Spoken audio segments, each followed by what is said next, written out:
long as it's clear and as long as you can defend it, that's really all I'm looking at when I approve your thesis. If those two things are there, then you're golden. So if you're thinking, oh man, this sentence sounds really clunky and long, then just split it into two, and that's fine. All right, this question is open to anybody. Why is the thesis so important? Why spend all this time on a thesis? So if somebody's reading your paper, they can go back to the thesis and kind of hone in on what your paper is supposed to be talking about. Excellent. Yep. Yeah, your reader everything hinges on your thesis because the reader needs to know what is the point of this paper. Why am I reading this?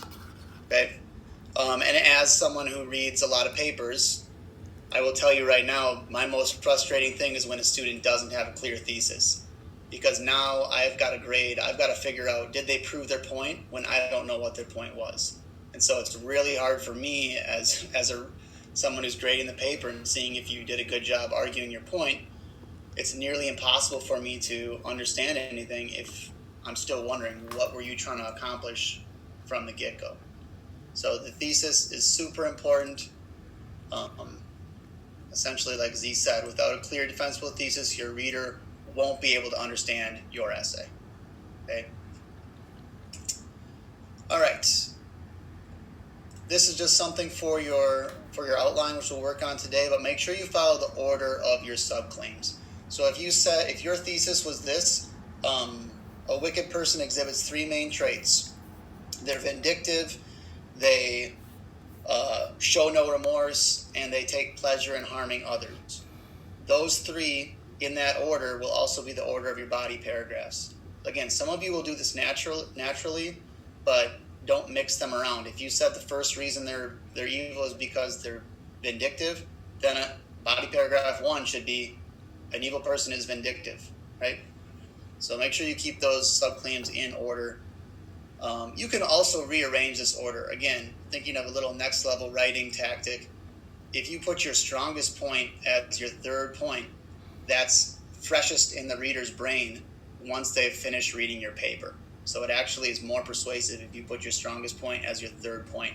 So if you're like, I have a lot of evidence on revenge, I have a rock solid argument for revenge, then I would move revenge to your third claim.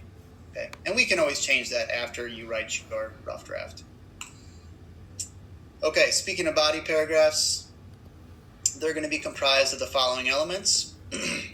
Your subclaim, like we just talked about, evidence and argument. And when we look at the outline in just a second here, you're going to see that there are two places for evidence and there are two places for argument. And the reason for that is you need to have two citations per paragraph. So remember, you only need to refer to a minimum of 4 out of the 8 texts, but you need to have 2 citations for each body paragraph. So you'll have 6 total citations. Your citations can be a direct quote, right? Just copy paste with the quotation marks. They can be a summary or they can be a paraphrase.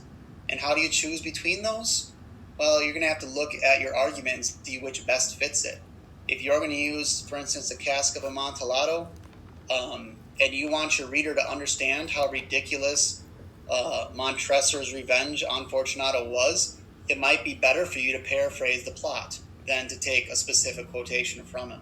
So you just have to look at what your argument is and determine what kind of evidence is going to fit this best. Okay?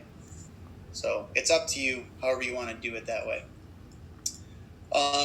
The argument